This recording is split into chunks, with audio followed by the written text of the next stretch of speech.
प्रभु यीशु मसीह के नाम में आपको अनुग्रह एवं शांति मिलता रहे। हम आत्मिक सफलता के विषय अध्ययन कर रहे हैं, जो यहोशू 1 अध्याय और 8 पद में लिखा है। व्यवस्था की यह पुस्तक तेरे चित्त से कभी न उतरने पाए, इसी में दिन रात ध्यान दिए रहना और उसके अनुसार करने की तू चौकसी करना। ऐसा करने से तेरे सब काम सफल होंगे और तू प्रभावशाली होगा। ये वचन परमेश्वर ने जानबूझ करके यहोशू को कहा जब वो भय और निराशा में था। जब परमेश्वर उसको एक लीडर के रूप में खड़ा करना चाहा, तब वो अपनी क्षमताओं के विषय वो भय में था। वो अपने ऊपर उन्हें भरोसा नहीं हो पा रहा था कि वो इतनी बड़ी संख्या को, इतने बड़े लोगों को वो लीड करके कनान देश की ओर ले चले।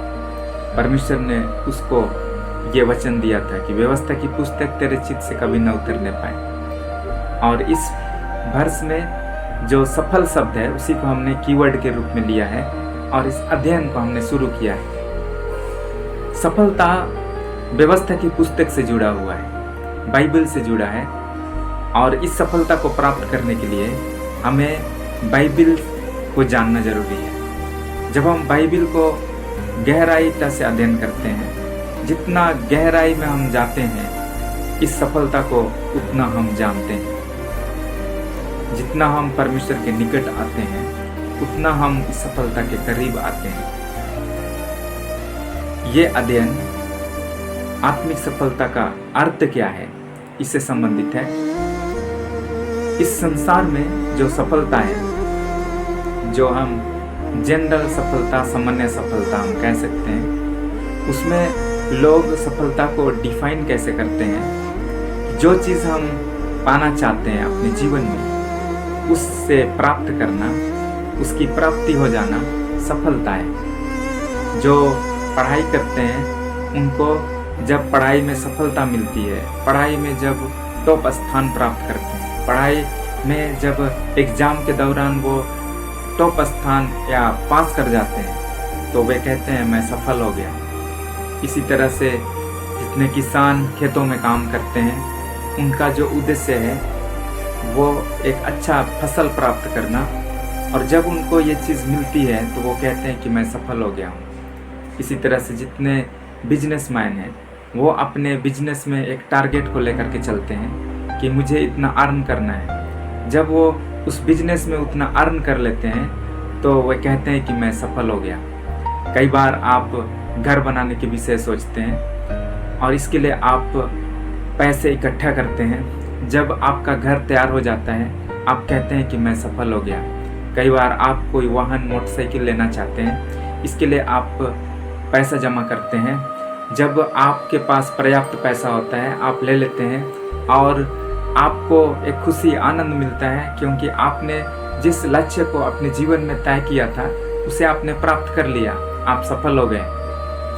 इसी तरह से जो चीज़ आप प्राप्त करना चाहते हैं वो जब आपको नहीं मिल पाता है तो आप अपने आप में असफल महसूस करते हैं, आप फेलियर समझते हैं अपने को। लेकिन आत्मिक सफलता को जब हम समझ रहे हैं तो आत्मिक सफलता क्या है, क्या हम जो अपने जीवन में टारगेट लेकर के चल रहे हैं और वो प्राप्त करना आत्मिक सफलता है, या आत्मिक सफलता क्या है?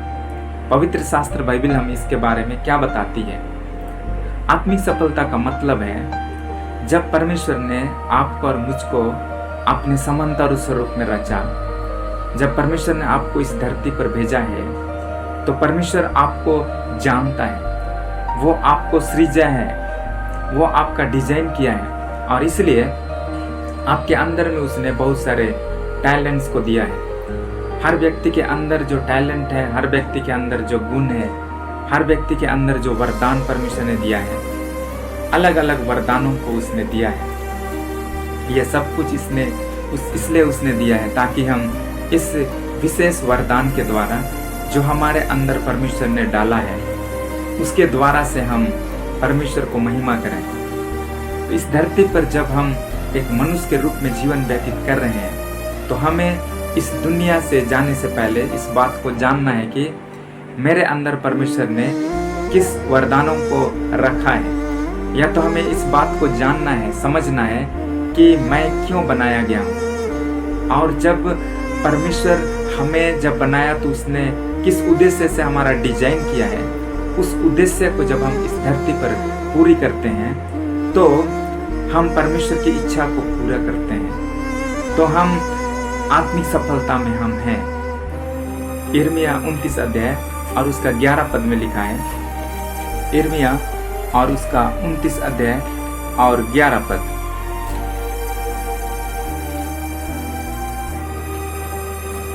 यिर्मयाह 29 अध्याय और उसका 11 यहाँ लिखा है, क्योंकि यहोवा की यह वाणी है कि जो कल्पनाएं मैं तुम्हारे विषय करता हूँ उन्हें मैं जानता हूँ, वे हानि की नहीं वरन कुशल ही की हैं, और अंत में तुम्हारी आशा पूरी करूँगा। परमेश्वर हमारे विषय में कल्पना किया है, परमेश्वर हमारे विषय में योजनाओं को बनाया है, और वो योजनाएं, वो प्लान हानि का नहीं है। ऐसा नहीं कि हम परमेश्वर के पास आ जाएं तो हमारे जीवन में घाटा हो जाएगा, हमारे जीवन में कई सारी चीज़ों से हम वंचित हो जाएंगे, ऐसा नहीं है। लेकिन जब हम परमेश्वर के पास आते हैं, उसके प्लान योजनाओं पर हम आशा विश्वास करते हैं, तो वो हानि का नहीं है, वो कुशल ही का है। परमेश्वर हमारे विषय में एक अच्छा सपना, एक अच्छा प्लान को बना करके रखा है। जब हम उस प्लान को समझते हैं और उस प्लान को इस धरती पर हम पूरा करते हैं, तो हम उस आत्मिक सफलता में, ईश्वरीय सफलता में हम हैं, हम जी रहे हैं। जब परमेश्वर ने मनुष्य को अपनी समंत और स्वरूप में बनाया तो किस तरह से बनाया? जब हम उत्पत्ति उसका 2 अध्याय और उसका 7 पद को पढ़ेंगे तो यहाँ इस प्रकार से लिखा है, उत्पत्ति उसका 2 अध्याय और 7 पद। तब यहोवा परमेश्वर ने आदम को भूमि की मिट्टी से रचा और उसके नथनों में जीवन का श्वास फूंक दिया और आदम जीवित प्राणी बन गया। जब परमेश्वर ने आदम को बनाया तो उसने 2 तरह से बनाया। एक इस धरती से, धरती का मिट्टी को उसने उठाया और मिट्टी को सान कर उसने एक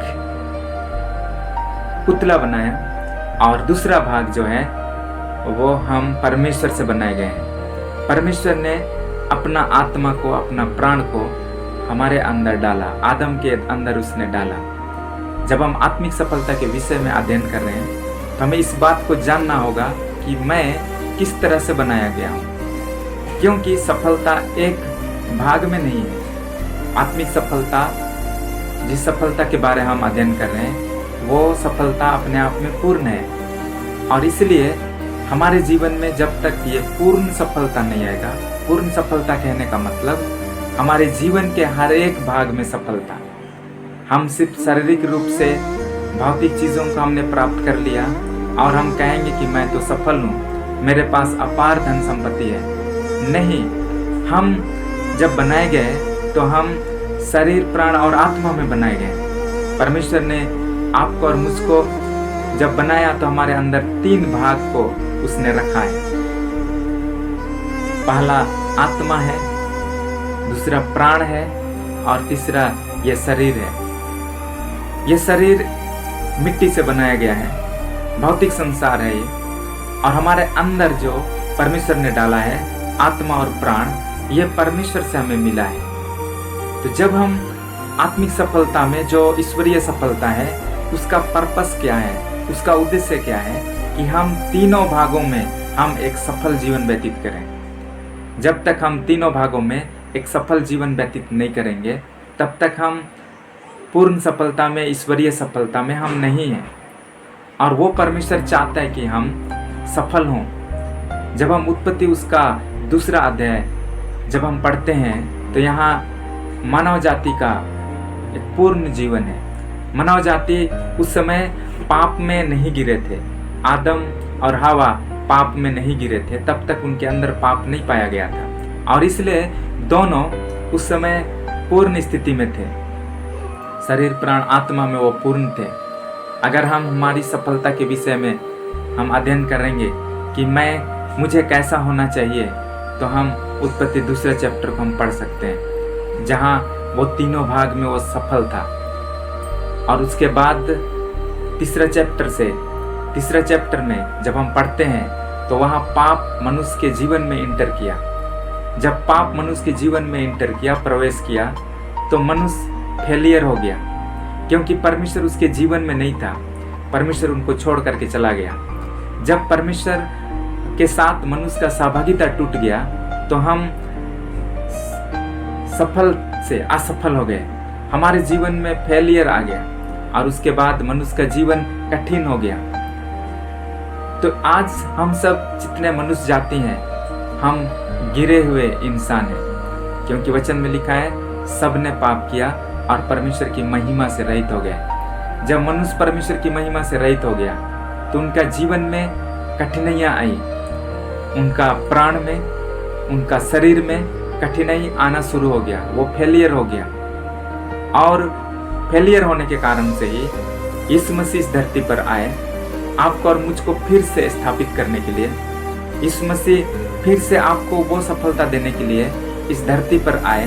और आज परमेश्वर का धन्यवाद हो कि उसने हमारे हाथ में ये बाइबल को दिया है। इस दुनिया में चारों ओर कठिन चीज़ें हैं, चारों ओर बीमारियां हैं, चारों ओर पाप और बुराई है, चारों ओर आलोचनाएं और तमाम प्रकार की फेलियर्स की बातें हैं, लेकिन इस बीच में बाइबल हमारे लिए एक आशा है। बाइबल हमें उस सफलता को देता है जो सफलता ईश्वरीय सफलता है। जब परमेश्वर ने मनुष्य को बनाया तो उसने आत्मिक रीति से और शारीरिक रीति से बनाया। ये मिट्टी का शरीर, ये भौतिक है, लेकिन हमारे अंदर जो आत्मा और प्राण है, ये परमेश्वर से हमें मिला है। आत्मा में हमें सफल होना है। आत्मा में सफल होने के लिए हमारा संबंध परमेश्वर के साथ जुड़ना जरूरी है। जब हम परमेश्वर से संबंध तोड़ देते हैं, परमेश्वर से हमारा संबंध अब टूट गया, तो हम आत्मिक रूप से फेलियर हो गए। हमारा जो आत्मिक सफलता है वो आत्मा से शुरू होता है। जब हम आत्मा में सक्सेस होते हैं तो हमारा बाहरी मनुष्यत्व में भी, प्राण और शरीर में भी वो सफलता दिखाई देना शुरू होता है। और इसलिए सबसे पहला काम, हमारा आत्मा परमेश्वर के साथ जुड़ना जरूरी है। और इसलिए यीशु मसीह इस धरती पर आए ताकि यीशु मसीह आपको और मुझको परमेश्वर के साथ जोड़ दे। हमारे और परमेश्वर के बीच में पाप आ गया और पाप के कारण हम परमेश्वर से जुड़ नहीं सकते हैं, क्योंकि परमेश्वर का गुण है वो पवित्र है और वो परमेश्वर पाप के साथ जुड़ नहीं सकता है। और इसलिए पाप को हटना पहले जरूरी है। और इसलिए यीशु मसीह इस धरती पर आए और उसने अपना कीमती लहू को आपके लिए और मेरे लिए उसने बहा दिया। और उस लहू में पापों की क्षमा है। जब हम यीशु मसीह को अपना मुक्तिदाता के रूप में ग्रहण करते हैं, यीशु मसीह को अपना प्रभु करके हम अंगीकार करते हैं और अपने पापों को से मन फिराते हैं, अपने पापों के प्रति हम पश्चाताप करते हैं और प्रभु की ओर हम लौट आते हैं। गलत चीज़ों को छोड़कर एक अच्छे रास्ते में, जो बाइबल में दी गई बातें हैं उनके अनुसार चलने के लिए हम डिसीजन लेते हैं, तो वो परमेश्वर हमें क्षमा करके हमारे आत्मा को परमेश्वर के साथ फिर से जोड़ देता है। ये आत्मिक सफलता है। जब हम परमेश्वर की आराधना करते हैं तो हम आत्मिक रीति से हम करते हैं। परमेश्वर को हम शारीरिक रीति से जान नहीं सकते हैं, लेकिन आत्मा में हम उसे जान सकते हैं, क्योंकि लिखा है कि अवश्य है कि उसके भजन करने वाले आत्मा और सच्चाई से करें। दूसरा जो भाग है वो है प्राण। प्राण कहने का मतलब कोई हवा के जैसे हमारे अंदर कोई चीज़ नहीं है। जैसे किसी की मृत्यु हो जाती है तो अक्सर लोग ये शब्द इस्तेमाल करते हैं कि उसका प्राण निकल गया। प्राण निकल गया कहने का मतलब कोई हवा के जैसे उसके अंदर था वो निकल गया, ऐसा नहीं है। प्राण कहने का मतलब है हमारा व्यक्तित्व। हर एक व्यक्ति का एक व्यक्तित्व है और उसी को हम प्राण के रूप में हम कहते हैं। प्राण में हमारा बौद्धिक भाग है, हमारी इच्छाएं हैं, हमारी भावनाएं हैं। तीन चीज हैं, बौद्धिक भाग, इच्छाएं और भावनाएं। ये तीनों मिल करके प्राण का निर्माण करता है, हमारे व्यक्तित्व को निर्माण करता है। ये हमारा इनर भाग है और ये प्राण शरीर के द्वारा प्रकट होता है। हमारा शरीर जो बाहरी भाग है जो मिट्टी का शरीर है, इसको ये शरीर जो है वो प्राण को प्रकट करता है।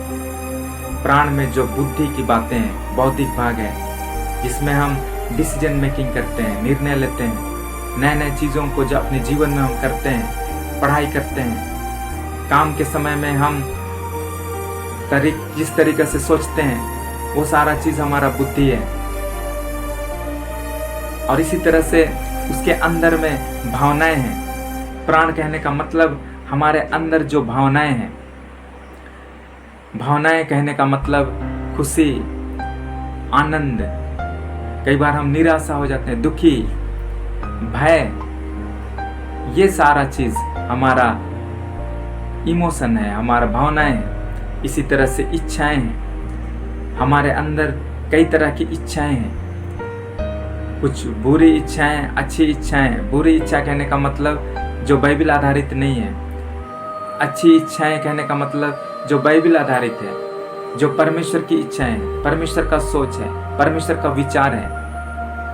इन सारी चीज़ों में जब हम सक्सेस होते हैं, हमारा पर्सनालिटी सही रीति से डेवलप होता है। पर्सनालिटी डेवलप करने का मतलब ये नहीं कि जैसे संसार के लोग समझते हैं, जिसमें हम अपने बोलने का लय बदल देते हैं, हमारा पहनावा, ये सारा चीज़ नहीं। लेकिन पर्सनालिटी डेवलपमेंट करने कहने का मतलब अपनी जितने मन, जो इच्छाएं हैं, भावनाएं हैं, बुद्धि हैं, ये सारी चीज़ को वचन के आधारित हमें लेकर के आना। यही सफलता है हमारे प्राण में। हमारे पर्सनालिटी का, हमारे प्राण का जो मुख्य भाग है वह है हमारा मन, हमारा हृदय। जब हमारा मन, हमारा हृदय बदल जाता है तो बाकी सारी चीज़ें जो इसके अंदर हमने देखा है वो सारा चीज़ चेंज हो जाता है। पवित्र शास्त्र बाइबल में लिखा है, यिर्मयाह उसका 17 अध्याय 9 से 10। यिर्मयाह 17 अध्याय और उसका 9 से 10। यहाँ इस प्रकार से लिखा है, धन्य वह पुरुष जो यहोवा पर भरोसा रखता है, जिसने परमेश्वर को अपना आधार माना है। वह उस वृक्ष के समान होगा जो नदी के किनारे लगा हो और उसकी जड़ जल के पास फैली हो। जब धूप होगी तब उसको ना लगेगी, उसके पत्ते हरे रहेंगे और सूखे वर्ष में भी उनके विषय में कुछ चिंता ना होगी, क्योंकि वह तब भी फलता रहेगा। मन तो सब वस्तुओं से अधिक धोखा देने वाला होता है, उसमें असह्य रोग लगा है, उसका भेद कौन समझ सकता है। मैं यहोवा मन की खोजता और हृदय को जांचता हूँ, ताकि प्रत्येक जन को उसकी चाल चलन के अनुसार अर्थात उसके कामों का फल दूं।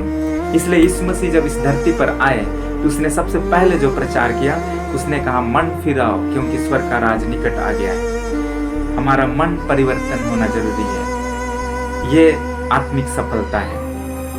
हमारा मन को प्रतिदिन नया करते जाना है, अंश अंश करके इसको बदलते जाना है। यही आत्मिक सफलता है। इसी तरह से हमारा जो आउटर मोस्ट पार्ट है, हमारा शरीर में सफलता। इसलिए यीशु मसीह इस धरती पर आए, जब उन्होंने सेवकाई किया तो उसके सेवकाई के दौरान बहुत सारे ऐसे लोग थे जो शारीरिक तौर से कमज़ोर में थे, बीमारी में थे, तमाम प्रकार की समस्या उनके जीवन में थी। उन सारी समस्याओं को उसने दूर किया।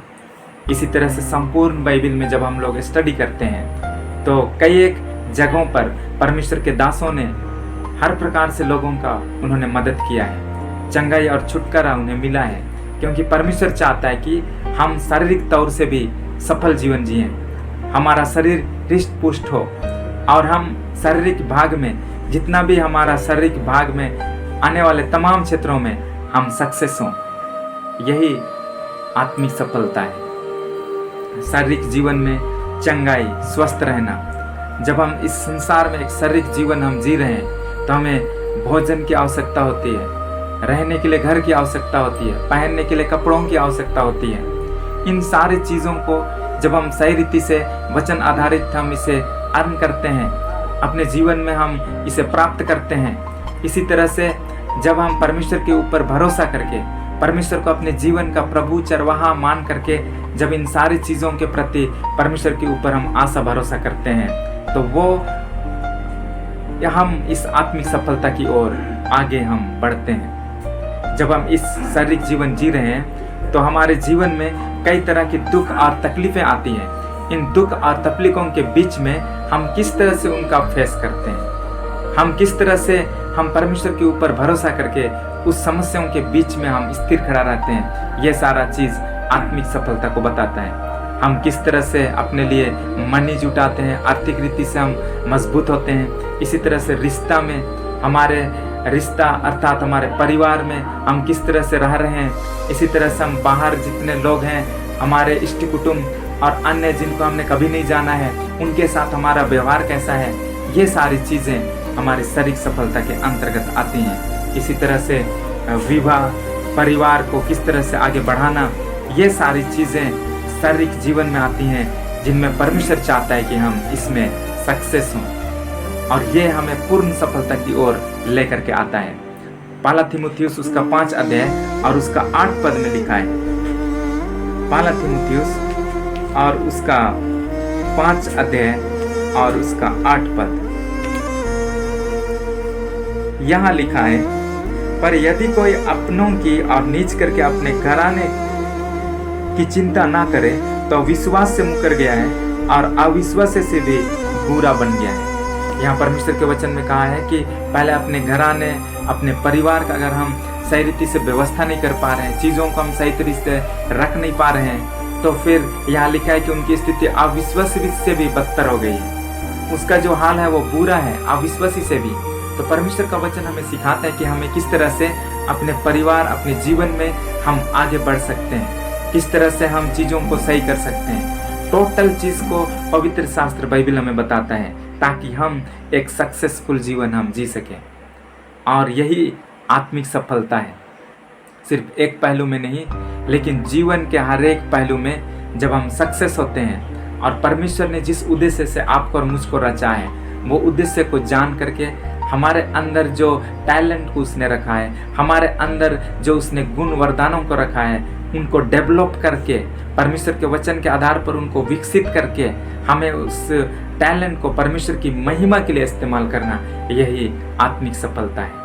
हम अपनी चीज़ों को प्राप्त करने के लिए हम सिर्फ परमेश्वर से प्रार्थना नहीं कर सकते हैं, हमारी जितनी आर्थिक आवश्यकताएं हैं, लेकिन जब हम परमेश्वर से प्रार्थना करते हैं तो वो हमें कुछ प्लान को देता है, हमें कुछ बुद्धि और ज्ञान को देता है, हमारे हाथ को वो ब्लेसिंग करता है, हमारे कामों को ब्लेसिंग करता है, और हमारे जीवन में आशीषों को दे करके जो हमारी आर्थिक आवश्यकताएं हैं, उन सारी चीज़ों को वो पूरी करता है। हम सिर्फ बैठे रह करके परमेश्वर से प्रार्थना नहीं कर सकते हैं कि परमेश्वर मेरी आवश्यकताओं को पूरी कर दीजिए, हे परमेश्वर मेरे जीवन की तमाम चीज़ों को आप ठीक कर दीजिए।